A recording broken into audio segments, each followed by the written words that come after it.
Hola queridos alumnos, ¿cómo están? Soy la profesora Magdalena, ya me conocen porque estamos en contacto a través de la plataforma virtual de nuestro secundario. Ustedes cuando cursaron la anterior lengua, cursaron con la profe Amanda, ¿sí? La profe Amanda es la que escribió las clases con la que nosotros vamos estudiando y ella también filmó varios contenidos que son clases audiovisuales con las que también vamos estudiando los contenidos, ¿sí? Entonces ahora, este año conmigo, yo soy la que los voy acompañando, la que les voy haciendo las devoluciones y proponiendo las actividades, ¿sí? Quiero decirles que es un gusto enorme estar en contacto con ustedes, trabajar a través de esta modalidad que nos da la oportunidad de estar permanentemente comunicados, ¿sí? Bueno, lo que quería hacer es compartir con ustedes algunas ideas que son importantes. En realidad son un repaso porque son conceptos que ustedes ya conocen, ideas que manejan, pero que nunca viene mal refrescarlas, ¿no es cierto? Entonces, concretamente, lo que quería compartir con ustedes son los tipos de textos que existen para tenerlos muy claros, ¿sí? Antes de eso vamos a decir que los textos son importantísimos, ¿no? Porque ¿cómo nos comunicamos nosotros? Nos comunicamos a través de textos. Por supuesto que los textos están conformados por palabras, ¿no es cierto? Pero nosotros no nos comunicamos a través de palabras sueltas, ¿no? Sino que nos comunicamos a través de palabras que conforman textos, ¿sí? Ya sabemos que los textos tienen algunas propiedades fundamentales. Las más importantes de ellas son la coherencia. La coherencia es la propiedad a través de la cual un texto tiene sentido. Tiene un sentido total. Ya sabemos que el texto es una unidad de sentido, ¿sí? Otra propiedad fundamental es la cohesión. ¿Y la cohesión a qué se refiere? La cohesión se refiere a cómo las ideas, cómo las estructuras, las oraciones se van uniendo unas con otras, ¿sí? Ya sabemos que existen diferentes procedimientos para lograr la cohesión, ¿no? Por ejemplo, las elipsis, los pronombres, la sinonimia, entre otros, ¿sí? Bien. Otra propiedad fundamental es la adecuación. ¿Qué quiere decir esto? Supongamos que ustedes tienen que hacer un trabajo práctico obligatorio, ¿sí? Entonces, ustedes van a usar la lengua de una manera formal porque están escribiendo ese trabajo para una profesora. Entonces, esa manera en la que usan la lengua es diferente a, por ejemplo, cuando ustedes están hablando por teléfono con un amigo, ¿sí? Usan otras palabras, otra forma de comunicarse. Entonces, a esto se refiere la adecuación, a que nosotros vamos adecuando esos textos a la situación comunicativa en la que estamos y a los destinatarios con los que nos estamos comunicando, ¿sí?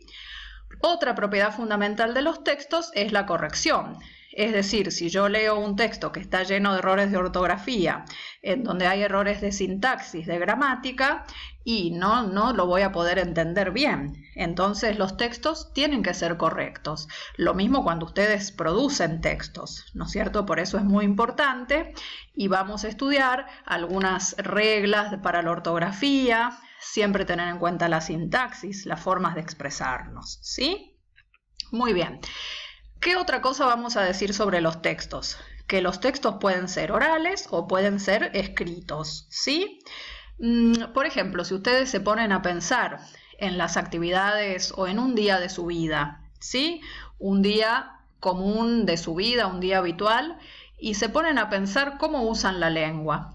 ¿Qué es lo que más usan? Seguramente usan mucho más la lengua oral que la lengua escrita, ¿no?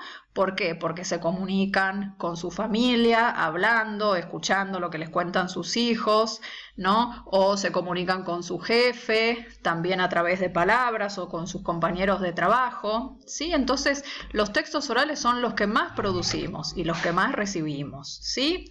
Pero, por ejemplo, en este ámbito en el que nosotros nos estamos comunicando, en este ámbito de la educación virtual, en este ámbito de la educación a distancia, como les decía, ¿Qué es lo que más hacemos nosotros? Nos comunicamos a través de textos escritos, es decir, ustedes escriben en el foro, resuelven las actividades y las comparten en el foro de manera escrita, leen las clases, sí, aunque también tienen algunas instancias de trabajo con textos orales, por ejemplo, esta clase que están viendo, ¿sí?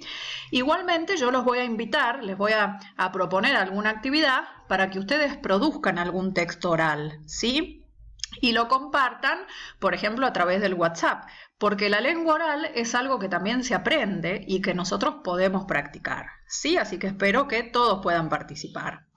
Muy bien, entonces, nosotros producimos textos cuando escribimos y cuando hablamos, es decir, producimos textos, armamos, construimos un texto.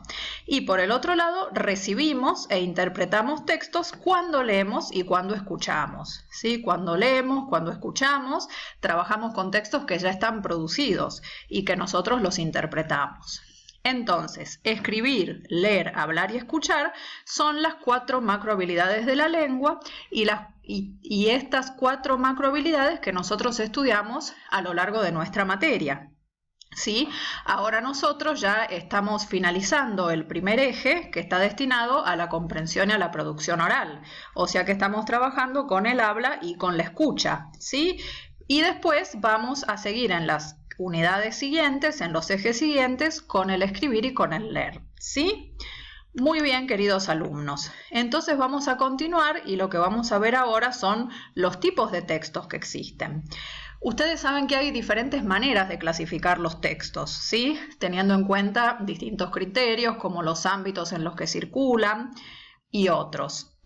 Nosotros para clasificarlos vamos a tomar la trama que sigue cada texto, es decir, la forma de organizar la información. Tenemos que saber que todos los textos tienen un determinado propósito y entonces sobre la base de ese propósito es que van a organizar la información. Entonces, ustedes bien saben que existen un tipo de textos que son los textos narrativos. ¿Qué es lo que importa en los textos narrativos? Importa contar algo que sucedió en la realidad o en la ficción. Por ejemplo, las noticias de los diarios son textos narrativos. ¿Y cómo organizan la información los textos narrativos? A través de hechos y acciones en un determinado espacio y en un determinado tiempo.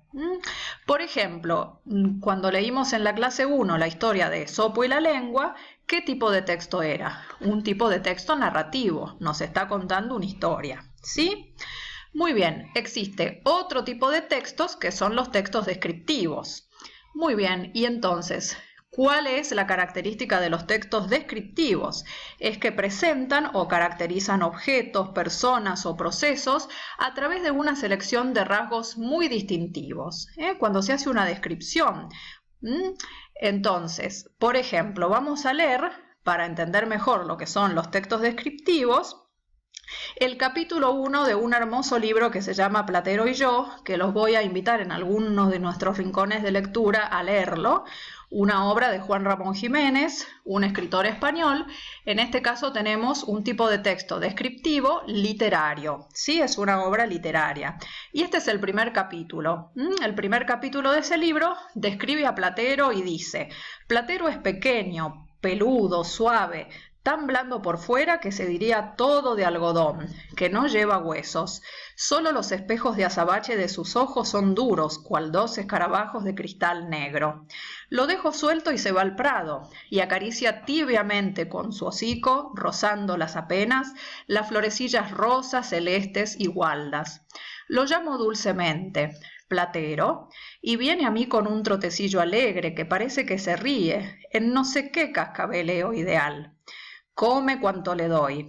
Le gustan las naranjas mandarinas, las uvas moscateles, todas de ámbar, los higos morados con su cristalina gotita de miel.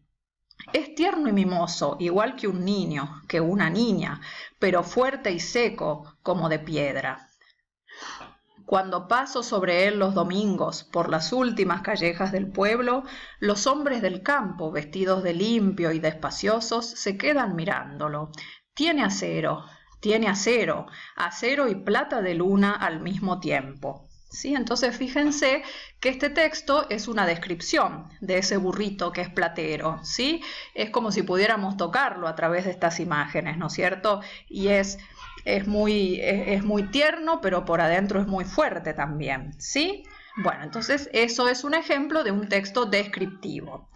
Por otro lado, entonces tenemos los tipos de texto expositivos. ¿Cuál es el objetivo de un texto expositivo? ¿Cómo son? ¿Cómo organizan la información? Organizan todo para explicar información, para presentar información pensando en gente que pueda comprender esa información que presenta un texto expositivo. Entonces, lo que hacen es partir de un interrogante que debe ser respondido. Ejemplos de textos expositivos son las clases que ustedes leen todas las semanas, de lengua y literatura y de las demás materias que están cursando. Esos son ejemplos de textos expositivos escritos, ¿no es cierto? Ejemplos de textos expositivos orales. Esta clase que están viendo ustedes, las clases que filmó la profesora Amanda, ¿sí? Entonces, ¿qué es lo fundamental de los textos expositivos? Que buscan exponer información, presentarla, explicarla, ¿sí? Pensando siempre en que los destinatarios tal vez no conocen esa información y entonces hay que explicárselas, mostrárselas para que la puedan entender. Los alumnos que están cursando Lengua y Literatura 2 estamos focalizando ahora en los textos expositivos. Ahora en estas 4 primeras clases, en los textos expositivos orales, y más adelante vamos a adentrarnos en los textos expositivos escritos, ¿sí? Muy bien, por último, los textos argumentativos, ¿sí? ¿Qué es lo que buscan los textos argumentativos y cómo van a organizar la información? Van a organizar todo, ¿para qué? Para buscar convencer a los destinatarios, ¿sí? Para defender una postura y mover a la acción también, ¿sí? Ejemplos de textos argumentativos, los discursos políticos, ¿sí? O las notas de opinión de los diarios, ¿sí? O las propagandas que vemos en la televisión, ¿sí? ¿Qué quieren? Convencernos, ¿no es cierto? Defender una idea. Y entonces todo lo que plantean se centra en eso y tiende a eso, ¿sí? Los textos argumentativos entonces plantean una tesis, una idea, y después van presentando diferentes argumentos para defender y para fundamentar claramente esa idea, ¿sí? Los alumnos que estamos cursando Lengua y Literatura 1, nosotros estamos focalizándonos en los textos argumentativos, ¿sí? Ahora estamos focalizando en los textos argumentativos orales, ¿sí? Como puede ser un discurso político que busca convencer, entonces, ¿sí? Todos estos tipos de textos tienen sus procedimientos, ¿no es cierto? Tienen procedimientos propios para poder lograr ese objetivo y para poder organizar esa información. Muy bien, queridos alumnos, esto es lo que quería compartir con ustedes, simplemente un repaso para que ustedes tengan en cuenta lo importantes que son los textos, que existen textos orales y escritos. Recuerden que en lengua del ciclo básico ustedes estudiaron las diferencias entre los textos orales y los escritos, por ahí sería bueno que las repasen para tenerlo muy claro a eso, ¿sí? Bueno, también quiero decirles que es muy importante la participación de ustedes, ¿sí? Porque si ustedes participan de manera continua, si ustedes van compartiendo en el foro sus dudas, pero también la realización de las actividades no obligatorias, esto les va a ayudar mucho a poder aprender los contenidos, ¿sí? No es lo mismo directamente leer todas las clases juntas cuando hay que hacer el trabajo obligatorio. Eso no es lo ideal, ¿sí? Porque lo ideal es que vayamos siguiendo el proceso, leyendo las clases semana por semana y sobre todo aprovechando para practicar la escritura, ¿no? Y bueno, por supuesto la lectura lo tienen que hacer, pero aprovechando este espacio virtual para poder expresarnos, para poder practicar el escribir y después cuando les proponga producir algún texto oral. Bueno, siempre es un gusto estar en contacto con ustedes, así que escriban todas las veces que quieran. También les compartí en la plataforma virtual cuáles son los horarios en los que yo estoy en el sistema virtual, los horarios y los días, así que pueden acercarse cuando quieran y podemos dialogar y me pueden preguntar todo lo que no entienden o aquello en lo que necesitan refuerzo o simplemente vienen y repasamos los contenidos de alguna clase, ¿sí? Bueno, les deseo el mayor de los éxitos y seguimos en contacto permanente. Muchas gracias.